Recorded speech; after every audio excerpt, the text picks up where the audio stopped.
ఆ నలుగురు రాజీనామా చేస్తారా? ఫిరాయించిన ఎమ్మెల్యేలపైన జోరుగా ప్రచారం. కడియం, తెల్లం, దానం, పోచారంల నిర్ణయంపైన విశ్లేషణలు. స్పీకర్ నోటీసుల నేపథ్యంలో గౌరవంగా తప్పుకునే అవకాశం అంటూ చర్చ. నమస్తే, welcome to mega nine TV. Party ఫిరాయించి కాంగ్రెస్ పార్టీలో చేరిన నలుగురు ఎమ్మెల్యేలకు రాజీనామాలకు సిద్ధపడినట్లుగా జోరుగా చర్చ జరుగుతుంది. గత అసెంబ్లీ ఎన్నికల్లో బీఆర్ఎస్ పార్టీ గుర్తుపై గెలిచిన station Ghanpur MLA Kadiyam Srihari, Bhadrachalam MLA Tellam Venkatrao, Khairatabad MLA Danam Nagender, Banswada MLA Pocharam శ్రీనివాసరెడ్డిలు ఆ తర్వాతి పరిణామాల్లో కాంగ్రెస్ పార్టీ గూటికి చేరుకున్న విషయం తెలిసిందే.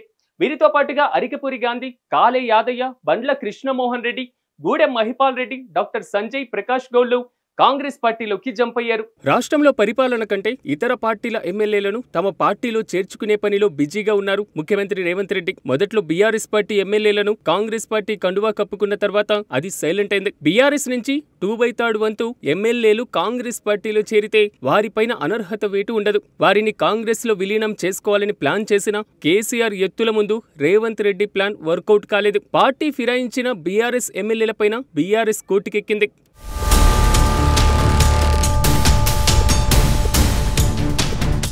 తాజాగా పార్టీ మారిన ఎమ్మెల్యేలపైన అనర్హత వేటు అంశం కొంతకాలంలో కోర్టులో నానుతుంది. తాజాగా పార్టీ ఫిరాయింపులకు పాల్పడ్డ ఎమ్మెల్యేలపైన 3 నెలల్లో నిర్ణయం తీసుకోవాలని సుప్రీంకోర్టు తీర్పు ఇచ్చిన నేపథ్యంలో పార్టీ మారిన ఎమ్మెల్యేలకు నోటీసులు జారీ చేయనున్నారు స్పీకర్ గడ్డం ప్రసాద్. స్పీకర్ వేటు వేయకుండానే తాము ముందుగా రాజీనామా చేయాలని ఆ ఎమ్మెల్యేలు యోచిస్తున్నట్లుగా సమాచారం.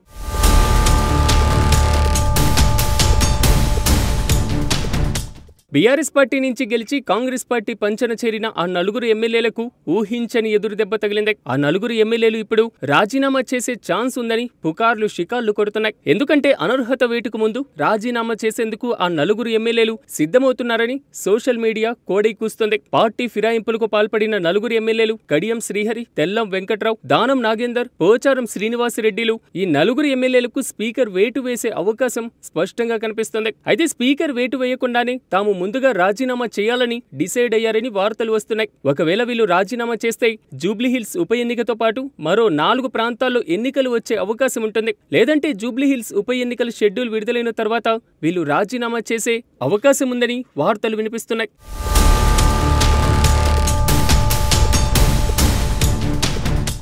స్పీకర్ నోటీసులతో ఫిరాయింపు ఎమ్మెల్యేలు ఏం చేస్తారన్నది ఇప్పుడు సర్వత్రా ఆసక్తికరంగా మారింది. స్పీకర్ నోటీసులు జారీ చేశారన్న విషయం తెలియగానే గద్వాల ఎమ్మెల్యే బండ్ల కృష్ణమోహన్ రెడ్డి స్పందించారు. తాను పార్టీ మారలేదని, టెక్నికల్ గా బీఆర్ఎస్ లోనే ఉన్నానని స్పష్టం చేశారు. గద్వాల నియోజకవర్గ అభివృద్ధి కోసమే తాను ముఖ్యమంత్రి రేవంత్ రెడ్డిని కలిశానని చెప్పుకొచ్చారు. ఇప్పటికే తాను బీఆర్ఎస్ లోనే కొనసాగుతున్నానని క్లారిటీ ఇచ్చేశారు. ఇక మిగతా ఎమ్మెల్యేలు మాత్రం ఇప్పటి వరకు దీనిపైన ఎలాంటి బహిరంగ వ్యాఖ్యలు చేయడం లేదు. ఆచితూచి వ్యవహరించాలనే యోచనలోనే ఉండడం గమనార్హం. న్యాయ నిపుణులతో మాట్లాడిన తర్వాత నోటీసులపైన స్పందించాలని ప్రస్తుతానికి మౌనాన్ని ఆశ్రయిస్తున్నారు.